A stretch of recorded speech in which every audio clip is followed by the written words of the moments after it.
Well, Tyler Reddick did exactly what I thought he would do. This is not one of his better tracks, and he stayed in the top 10, but as soon as he lost, that's only because he was able to maintain what track position he had from his qualifying position. But once he got shuffled back due to a slow pit stop, he stayed put for the rest of the race, ultimately finishing 15th as of the recording of this video, because the results are still unofficial at this point. But he was a non-factor. Once he lost position, he was a non-factor, as I expected. So all you folks saying, oh, it's a payoff or this and that, it's not. You just got to think stats. Just think logically and based upon stats. Historically, he had a 21st place average finish position in this track and in the next gen era. Ultimately, he increased it, but he did about what I expected. Decreased the average, made it better. Ultimately, he did what I expected. I also thought Denny Hamlin was going to be the guy to beat today. It was a toss-up, but ultimately I settled with Denny Hamlin. And I was pretty well right all day long until the lap 312 caution. Denny Hamlin, I think, led maybe 292 laps, or give or take. Yeah, 292 laps of the 400 that was run. Dominating performance. No, it was a green flag type race. Only I think 5 cautions total. 2 for stage breaks. So it was a green race. It was a green flag type race, which played in his wheelhouse perfectly. Especially with the tire wear that goes on at this track for this package that Goodyear has brought. Tie that in with the increased horsepower. Yeah, this is set up for Denny Hamlin type of race, and ultimately he was the car to beat. Ultimately, the lap 312 caution for a broken brake rotor caliber out of Ty Dillon's car basically threw that race away from him. Took him from control race to not control the race. Ultimately, he was not able to recover. Chase Elliott was the rat that made out like a rat over that caution. He had a top 10 car at best all day long. And his crew chief, Alan Gallen, in the final stage decided to deploy a 2-stop strategy. Risky, but if you're going to do what the leader's doing, you're going to be behind the leader. So they did that, and while they were out front waiting for their second pit stop with Denny Hamlin breathing down their backs, that broken rotor caution came out, gifted Chase Elliott the track position he apparently needed to run well. Ultimately, they all pitted except for Ross Chastain during that caution, which was surprising because I thought he was going to be swallowed up, and I was surprised even anyone did that. But surprisingly, he held off pretty well. He was able to maintain the lead on that first restart before Bubba Wallace decided to punt kick Carson into the next zip code, ultimately wrecking himself in the process. Ultimately, Bubba Wallace took himself out of the race over that move. He said He said in an interview he got in too hot, but I mean, it looks like to me he went in there and just tried to take him out for whatever reason. Ultimately ruined the days of him, his teammate Riley Herbst, and Zane Smith's day for after that wreck.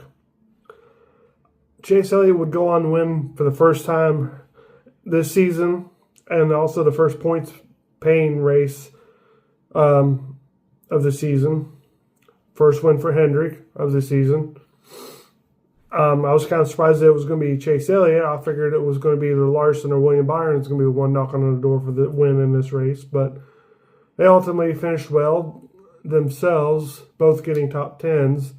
And Justin Allgaier subbing for Alex Bowman finished 22nd.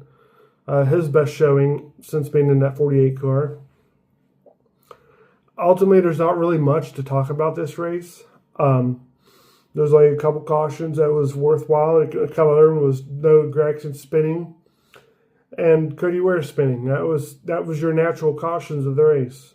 There's a couple pits. There was a pit stop during stage 2. Pit stops where William Byron and Tyler Reddick lost a lot of ground on those pit stops. But I mean, and we almost had a big mess up in lap 180 when Josh Berry got loose and got sideways. Had he lost control coming off, I think, turn 4, it would have been probably a big pile up, and because everyone coming off of turn 4 with a whole head of steam. Ultimately, this win doesn't give us a new points leader because of such point lead that Tyler Reddick had after winning 4 of the first 6 races. But he does lose some points. He does leave some points in the table. Ultimately, because Ryan Blaney didn't do as well as he needed to really chop into that points lead, but he does chop into it some. He went into this race 95, I think more than 95 back. But let me look here real quick because I have it up on Racing Reference right now. It's what I use for my results when I'm doing analysis because it gives me the laps led and all that. He went in, Ryan Blaney was indeed 95 back, and now he's only 82 back, remains second place in points. The big loser was Bubba Wallace, ultimately taking himself out of the race over chucking Carson. Cost him some valuable points. Denny Hamlin was the points maker today. He got 55 total points. He did everything but 56 total points. He did everything but maxed out. Only thing that was stopping him was another win. But he jumps up to 94 back in third position.